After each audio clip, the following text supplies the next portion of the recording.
Hi, I am Dr. Beth Darnell. I am professor of anesthesiology, perioperative, and pain medicine at Stanford University. I direct the Stanford Pain Relief Innovations Lab, and I am chief science advisor at Applied VR. Our article is entitled In-Home Virtual Reality Program for Chronic Lower Back Pain, a randomized sham-controlled effectiveness trial in a clinically severe and diverse sample. And it will appear in Mayo Clinic Proceedings, Digital Health. So for the key takeaways of our article, let me start by saying that virtual reality is an immersive experience that is delivered through a VR headset device. And we studied Reliever, which is an 8-week program in which users engage in a daily virtual reality session lasting about 6 minutes each day.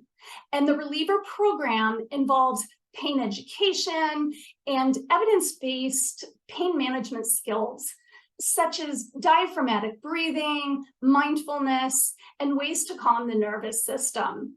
We previously showed that Reliever reduced pain intensity and pain interference.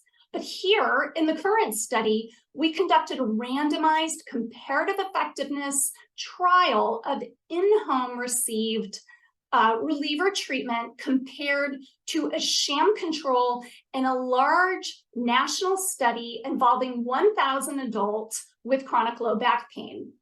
Now, compared to sham, we found significant and clinically meaningful reductions for pain intensity and pain interference from baseline to post-treatment.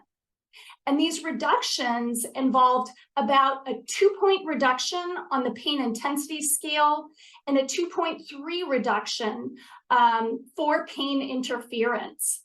We found that about 60% of Reliever participants reported a 30% reduction in either pain intensity, pain interference, or both of those primary outcomes. We also found reductions for disability, sleep disturbance, and depression. And lastly, we found continued good participant satisfaction for using the device. They found it to be as easy to use as an ATM, and they reported that they were good scores for likelihood to recommend to other people who are struggling with chronic low back pain. In terms of how our study findings relate to clinical practice, well, historically, clinicians have few options to offer their patients in terms of non-pharmacologic options or what we call behavioral pain management options. They tend to be multi-session, costly, and inaccessible to patients. But here, our findings suggest that Reliever may offer patients an accessible pathway to be able to self-administer pain relief skills treatment at home. Now, this is a prescriptive device, so if a clinician prescribes Reliever, patients can receive it by mail and they can begin self-treating in the comfort of their own home. So what it means for patients is that it could unburden patients from all of the travel issues, trying to receive behavioral pain care, the costs associated with that, the time associated with trying to receive this kind of training or treatment.